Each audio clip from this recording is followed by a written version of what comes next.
So let's break down the parts list. Starting in the back of the car, we're going to replace all of the arms with fully adjustable units and also get rid of all those rubber bushings. We're going to be replacing the blown out coilovers that are currently on the car with something that's a lot more adjustable. Moving inside of the car, we're going to update the cockpit with a new steering wheel, shift knob, and handbrake, and a fresh set of seats and harnesses. Since the car is getting a power upgrade, we're going to replace the stock clutch and flywheel with a stronger one. We're going to replace the blown motor with a fresh one and upgrade the turbo, cams, and boost controller. To handle that extra power, we're going to replace the ECU with an aftermarket unit and an upgraded fuel system. With more power, there's more heat, so we're going to upgrade the coolant system with a bigger radiator, bigger fans, and an oil cooler. And finally, to make this turd look better, we're going to add a carbon fiber hood, wider fenders, and a bigger wheel and tire package to fill them out.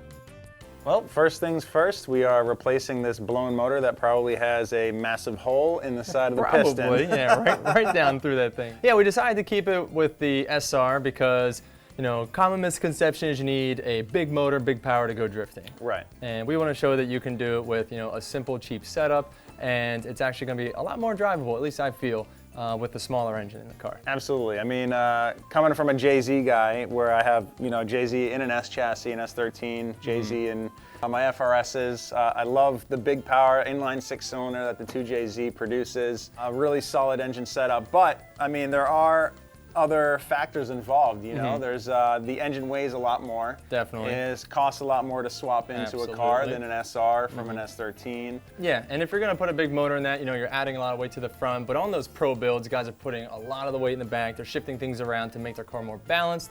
As a grassroots guy going to weekend events, you know, you're adding 2 more cylinders up here. You're really cramming up against the radiator. You're just adding more weight, more heat, less room for fans. That is the one biggest pain in the ass Your with car the always JZ overheats. motors. Is the overheat all the time. It's probably one of the worst things that I have to deal with when I go to local events. I just want to spin some hot laps around the track. It's just I'd pull off every lap and have to freaking wet the damn radiator down half the time just because my radiator's in the front. You just can't get enough cooling in the front there to spin hot laps. And the other option being a V8, it's the same thing. It adds a lot of weight and a lot of cost. And I feel it's a little unnecessary for a guy that's learning how to drift and trying to go out and just have a good time. Absolutely. They're all pretty reliable scenarios. The SR people feel a little shaky on because of the rocker setup and the valve train maybe.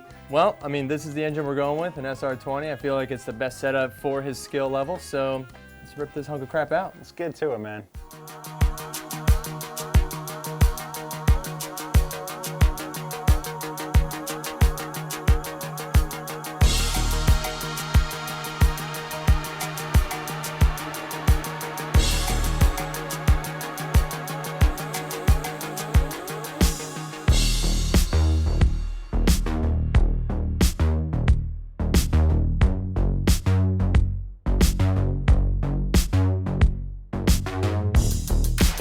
Well, we're back for another season of Drift Garage, and I'm pretty pumped on this project.